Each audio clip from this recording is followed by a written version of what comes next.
Hello everyone, business studies का practice paper 1 discuss करते हैं जो डायरेक्टरेट ऑफ एजुकेशन के द्वारा पब्लिश किया गया है। बस ये वेबसाइट पर इंग्लिश में अवेलेबल है, इसलिए हमने इसको हिंदी में ट्रांसलेट किया है यहाँ पर। तो शुरू करते हैं। इस वीडियो में केवल क्वेश्चंस डिस्कस करेंगे, अगली वीडियो में उससे रिलेटेड सॉल्यूशंस हैं और क्वेश्चन पेपर और सॉल्यूशंस डिस्क्रिप्शन बॉक्स में लिंक करे हुए हैं, वहाँ से देख सकते हैं। क्वेश्चन नंबर 1, डैश से तात्पर्य उत्तरदायित्व तथा अधिकारों को दूसरों के सुपुर्द करने तथा निष्पादन हेतु जिम्मेदारी सृजन से होता है। क्या होता है, किससे तात्पर्य है, इन चारों में से हमें सेलेक्ट करना है। क्वेश्चन नंबर 2, व्यावसायिक पर्यावरण भिन्न भिन्न देशों में एवं भिन्न भिन्न क्षेत्रों में अलग अलग होता है। यहाँ व्यावसायिक पर्यावरण की कौन सी विशेषता पर जोर दिया गया? तो व्यावसायिक पर्यावरण की विशेषताएं हमें सोचनी है, कौन कौन सी होती हैं, इनमें से कौन सा पॉइंट हो सकता है। ABCD में से वो ऑप्शन हमें सेलेक्ट करना है। क्वेश्चन नंबर 3, प्रबंधकीय नियंत्रण के उस महत्वपूर्ण सिद्धांत को पहचानिए जो कहता है कि केवल वही महत्वपूर्ण विचलन प्रबंध को सूचित किए जाने चाहिए जो अनुमति देने की सीमा से बाहर है। हमने डिस्कस किया था ये चैप्टर जब हमने नियंत्रण वाली टॉपिक डिस्कस किया था, नियंत्रण की प्रक्रिया जब हम डिस्कस कर रहे थे, तो वहाँ पर हमने ये सारे टॉपिक्स कवर अप किए हैं। मैं डिस्क्रिप्शन बॉक्स में इसका लिंक दोबारा से शेयर कर दूंगी बेटा, और अगर आपने वो वीडियो नहीं देखी है तो दोबारा से देखना, आप इसका आंसर ढूंढ पाओगे आसानी से। क्वेश्चन के आंसर्स लिख कर रखो, फिर अगली वीडियो में अपने आंसर्स से मैच करना कितने आंसर्स आपके ठीक आ रहे हैं। क्वेश्चन नंबर 4, इनमें से क्या आर्थिक पर्यावरण का घटक नहीं है? नहीं है पर फोकस करना है। सकल घरेलू उत्पाद, अर्थव्यवस्था में मुद्रा की पूर्ति, देश का संविधान, देश की मौद्रिक नीति, हमने डिस्कस करे थे। व्यवसायिक पर्यावरण के आयाम, उसका लिंक भी नीचे शेयर किया है, वहां से देख सकते हो अगर याद नहीं हो तो, और अगर याद है तो आंसर नोट करके रखो। क्वेश्चन नंबर 5, अधिकार अंतरण के संदर्भ में इसमें से क्या सही नहीं है? नहीं है पर फोकस करना है। क्या इससे प्रशासनिक कार्यों में वृद्धि होती है? क्या अधिकार अंतरण से अधीनस्थों का विकास होता है? क्या व्यवसाय के विस्तार में सुविधा होती है? या शीघ्र और बेहतर निर्णयों की संभावनाएं बढ़ जाती हैं?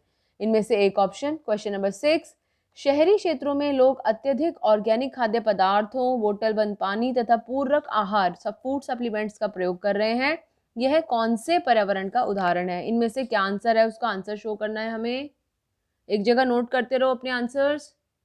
जितने ज़्यादा प्रैक्टिस पेपर सॉल्व करोगे बेटे, पेपर के लिए उतने अच्छे से तैयार हो पाओगे। क्वेश्चन नंबर 7, ATC सर्विसेज के CEO राजन गोपीनाथ के भुगतान में वेतन, जमा कमीशन, जमा अन्य भत्ते सम्मिलित हैं।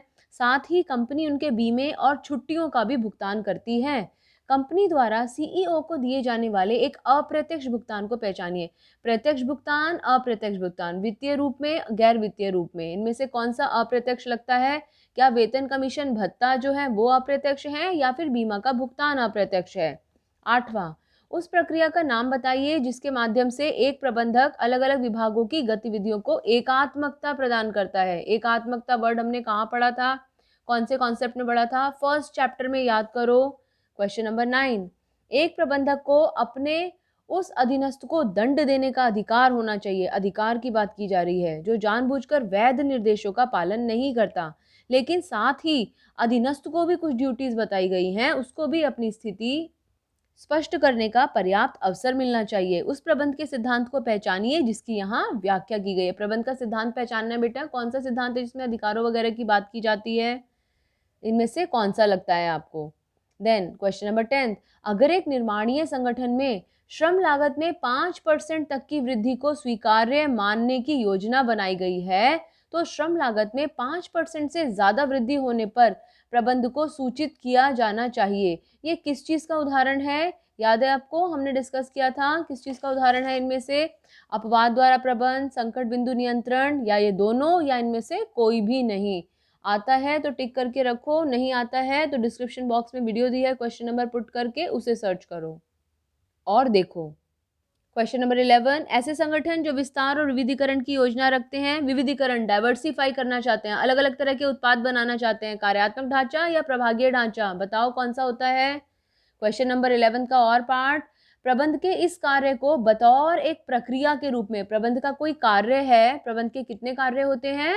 5, उसमें से एक प्रक्रिया के रूप में परिभाषित किया जाता है जो योजनाओं को कार्य के स्पष्टीकरण, कार्यशैली संबंध तथा संसाधनों को प्रभावपूर्ण ढंग से काम पर लागू करता है तथा चिन्हित और इच्छित लक्ष्यों को प्राप्त करता है। क्या होता है जो हम लक्ष्यों की प्राप्ति के लिए करते हैं, कार्यों में स्पष्टीकरण आता है, कौन किसके प्रति काम करेगा, कौन किसके प्रति उत्तरदायी होगा, ये सब पता चलता है, संसाधनों का प्रयोग करते हैं। क्या होता है वो, इनमें से क्या एग्जाम्पल है, नियोजन, नियुक्तिकरण, संगठन या नियंत्रण। करेक्ट आंसर नोट करके रखें। नेक्स्ट, मानकों के विषय में इनमें से कौन सी बात असत्य है, चारों में से हमें सेलेक्ट करना है। मानकों को संक्षिप्त एवं गुणात्मक शब्दों में निर्धारित किया जाना चाहिए। क्या गुणात्मक शब्दों में निर्धारित किया जाना चाहिए या परिमाणात्मक शब्दों में निर्धारित किया जाना चाहिए? एनसीईआरटी ओपन करके देखो, अभी पता चल जाएगा आपको। Question number 13। क्वेश्चन 13 से 16 तक के आंसर देने के लिए पहले वीडियो को पॉज करके ये पैराग्राफ पढ़ो। Pause the video, read the paragraph और फिर इन क्वेश्चंस के आंसर्स दो। क्या लिखा है, वित्तीय संस्थान से एकत्रित करने के पीछे क्या कारण है, पूर्वाधिकार अंशों से वित्त कौन सी विधि से एकत्रित किया गया है, यहाँ फ्लोटेशन विधि पूछी गई है और यहाँ पर रिटर्न ऑन इन्वेस्टमेंट पूछा गया है। आरओआई निकालना सीखा है हमने रेशियो एनालिसिस में, अकाउंट्स वाले चैप्टर में। कैलकुलेट करके देखो क्या आंसर आता है यहाँ पर। नाउ क्वेश्चन 17 से 20 का आंसर देने के लिए पहले हमें ये पूरा पैराग्राफ पढ़ना है। वीडियो को पॉज कीजिए, पैराग्राफ को ध्यान से पढ़िए। 17 में प्रवर्तन मिश्र का घटक बताना है जिसकी व्याख्या की गई है। 18 में विपणन का कौन सा कार्य है उसके बारे में बताना है हमें। 19 में विपणन मिश्र के घटक, विपणन मिश्र के कितने घटक होते हैं, 4, उनमें से पहचानना है कौन सा है। फिर यहाँ पर बताना है विपणन दर्शन, विपणन दर्शन की अलग अलग अवधारणाएं हमने पढ़ी हैं, वो हमें डिस्कस करना है।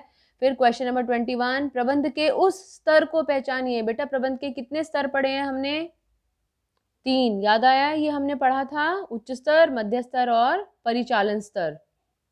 उस स्तर को पहचानिए जिसका आधारभूत कार्य इच्छित उद्देश्यों की प्राप्ति के लिए अन्य विभागों से सहयोग करना और अपने विभाग के लिए पर्याप्त संख्या में कर्मचारियों को सुनिश्चित करना है। इस स्तर पर कार्यरत प्रबंधक के 2 कार्य हमें और बताने हैं। सारे कार्य नोट करे थे हमने, अगर आपको याद हो तो नोट डाउन करो उन्हें।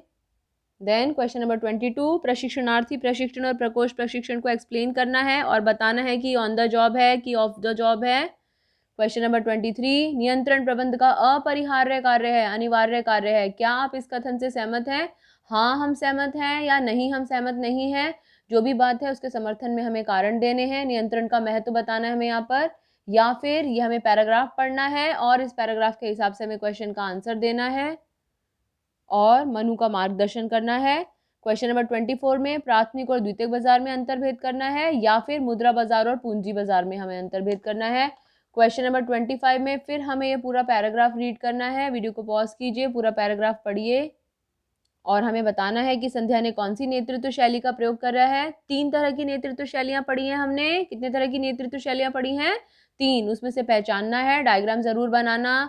क्वेश्चन नंबर 26, संप्रेषण के उस प्रकार के सकारात्मक, पॉजिटिव, नकारात्मक, नेगेटिव पहलुओं की व्याख्या करनी है जो संस्था की संरचना में आधिकारिक है। औपचारिक और अनौपचारिक में से पहचानना है कौन सा है, या फिर इसमें से निर्देशन के अलग अलग तत्वों को पहचानना है। निर्देशन के कितने तत्व होते हैं, 4 तत्व। उन 4 तत्वों में से पहचानना है अभिप्रेरणा, पर्यवेक्षण, संप्रेषण और नेतृत्व। इन चारों में से क्या आंसर है। सेम टू सेम यही हमने सीबीएसई के सैम्पल पेपर में भी डिस्कस किया था।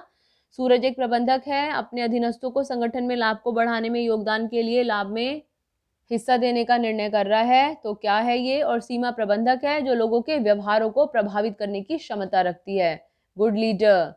27 के लिए हमें पूरा पैराग्राफ पढ़ना है और ज्ञान और कौशल में, वर्तमान ज्ञान और कौशल में वृद्धि करने के लिए क्या चाहिए होता है और उससे कर्मचारियों को क्या लाभ होते हैं, ये हमें बताना है। पूरा टॉपिक हमने पढ़ा हुआ है, याद करना। 28, कार्यशील पूंजी को प्रभावित करने वाले कारक या पूंजी ढांचे को प्रभावित करने वाले कारक बताने हैं। 29 में फिर से हमें पूरा पैराग्राफ पढ़ना है। वीडियो को पॉज करो, पूरा पैराग्राफ रीड करो पहले और बताओ कि कौन कौन से 2 वित्तीय निर्णय यहाँ पर लिए जा रहे हैं। 3 तरह के वित्तीय निर्णय होते हैं। कितने तरह के वित्तीय निर्णय होते हैं, 3, निवेश संबंधी निर्णय, लाभांश संबंधी निर्णय और वित्तीय निर्णय पढ़ा था हमने। उसमें से पहचानना यहाँ पर किन की व्याख्या की गई है। हिंट देती जा रही हूँ, नीचे डिस्क्रिप्शन बॉक्स में वीडियोस भी हैं, लेकिन पहले अपने आप आंसर लिखने की कोशिश करना। क्वेश्चन नंबर 30, उपभोक्ता संरक्षण अधिनियम के अंतर्गत इन अधिकारों का वर्णन करना है। कर लोगे इसे, सीधा क्वेश्चन है। 31 में हेनरी फ्योल के द्वारा जो दिए गए सिद्धांत है इनका वर्णन करना है। क्वेश्चन नंबर 32, यदि परियोजना अधिक महत्वपूर्ण है तो संगठन सदस्यों में परिचर्चा डिस्कशन करके अधिक महत्वपूर्ण विकल्प के बारे में विचार किया जाना चाहिए। नियोजन प्रक्रिया का वह चरण पहचानिए जिसकी चर्चा यहाँ पर की गई है। तो नियोजन प्रक्रिया हमें पूरी पता होनी चाहिए, उसका चरण पहचानो। हम विकल्पों की पहचान के बारे में बात कर रहे हैं और उस चरण को और उसके आगे के चरणों की हमें यहाँ पर व्याख्या करनी है। 33 फिर से केस स्टडी वाला क्वेश्चन, मैंने बार बार बोलती हूँ, पहले क्वेश्चन का दुखड़ा पढ़ लो, फिर क्वेश्चन का मुखड़ा पढ़ो, वीडियो को पॉज करो, इसे रीड करो, इसे भी रीड करो और लास्ट में आंसर देना है पंक्तियां उद्धृत करते हुए, यानी कि हमको लाइंस कोट करनी है, लाइंस पहचाननी है और अधिकार अंतरण के महत्व के पॉइंट्स लिखने हैं। ऐसे ही यहाँ पर लाइंस पहचाननी है पैराग्राफ में से और संगठन के महत्व के पॉइंट्स अगली वीडियो में मैंने डिस्कस किया है कैसे आंसर लिखोगे आप इनका। और गद्यांश के अंतिम भाग में लास्ट पैराग्राफ में कौन सा टॉपिक डिस्कस किया गया है उसका नाम बताना है, उसको एक्सप्लेन करना है। Question number 34 last question of the day, उत्पाद का मूल्य निर्धारण विपणन का एक प्रभावशाली अस्त्र माना जाता है, लेकिन यह कई कारकों पर आश्रित है, यानी कि मूल्य के निर्धारण या मूल्य को प्रभावित करने वाले कारक बताने हैं। 3 कारक हमें बताने हैं यहाँ पर। या फिर ये क्वेश्चन अटेम्प्ट कर सकते हैं, विपणन के 4 P's, उसके 4 स्तंभ हैं, इन घटकों का वर्णन करना है। 4 P's कौन से होते हैं? Product, price, promotion and physical distribution. Okay, note कर लो, पीडीएफ जो है उसको नोट डाउनलोड कर लो, फोटो कॉपी निकाल लो, उसका प्रिंट आउट निकाल लो। नेक्स्ट वीडियो में सोल्यूशन डिस्कस करते हैं और मुझे कमेंट बॉक्स में बताना आपके कितने मार्क्स आए हैं। Thank you, God bless you and all the best.